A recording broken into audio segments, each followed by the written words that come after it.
खडी वाहतूक हे सोलापूर इल्लीगल आहे, ह्याला कुठल्या प्रकारची परमिशन नाही, तरी तुळजापूर नाक्यावरून पोलीस लोक चिरीमिरी गुन्हे गाड्या सोडतात. असे तर आमच्यासारख्या गोरगरीब लोकांना प्राणाला मुकावं लागतंय. त्यामुळे सगळ्यात पहिला तिथल्या अधिकाऱ्यांना सस्पेंड करा, नंतर एक खडी कुठनं भरली त्याचा परवाना निलंबित करा, हा लिगल एक इल्लीगल हे चौकशी करा, आणि नंतर मग ह्या ड्रायव्हरवरती आणि मालकावरती गुन्हा दाखल करा, मनुष्यबळाचा गुन्हा दाखल करा. मनुष्यबळाचा साधा सुद्धा गुन्हा नाही. जे ऍक्सिडेंट झालंय कुणाचं झालंय? एक मुलगीचा झालेला ऍक्सिडेंट आहे. वर्षाची आहे. काय झालं त्याला? कुठं दुखापत झाली?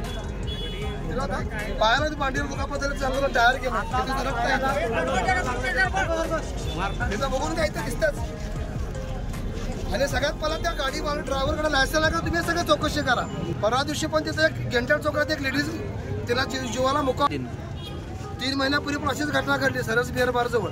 एका लेडीजला डंपरच्या खाली असं तिला प्राणाला मुकावं लागलं. जड वाहतूकला मुळात परवानगी सोलापुरात नाही आहे, गाड्याला परवानगीच नाही. ही गाडी आता सोलापुरात कसा आम्हाला प्रश्न पडलाय.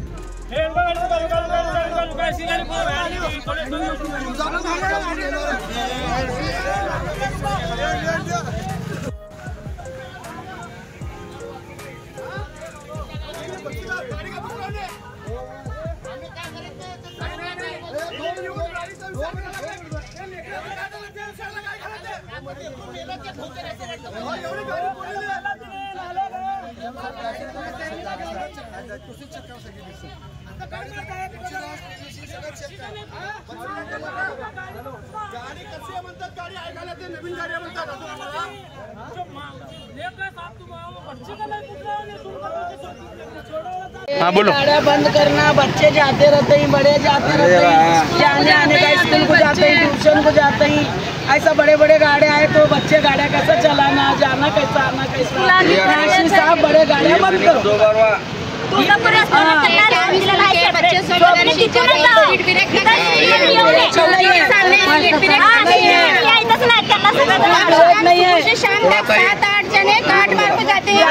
बड़े गाड़ियाँ वाले और सीमेंट की गाड़ी, खड़ी की गाड़ी इधर से आना नहीं, उसका टेमिंग रखो, टेमिंग रखो.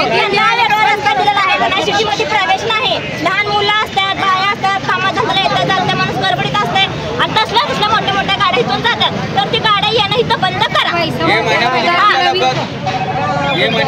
या महिन्यात लय झालेलं आहे का माणूस घरात पोटा पाण्याचं बघावं का हे बघत बसा. ट्युशनला चाललं पण लागलं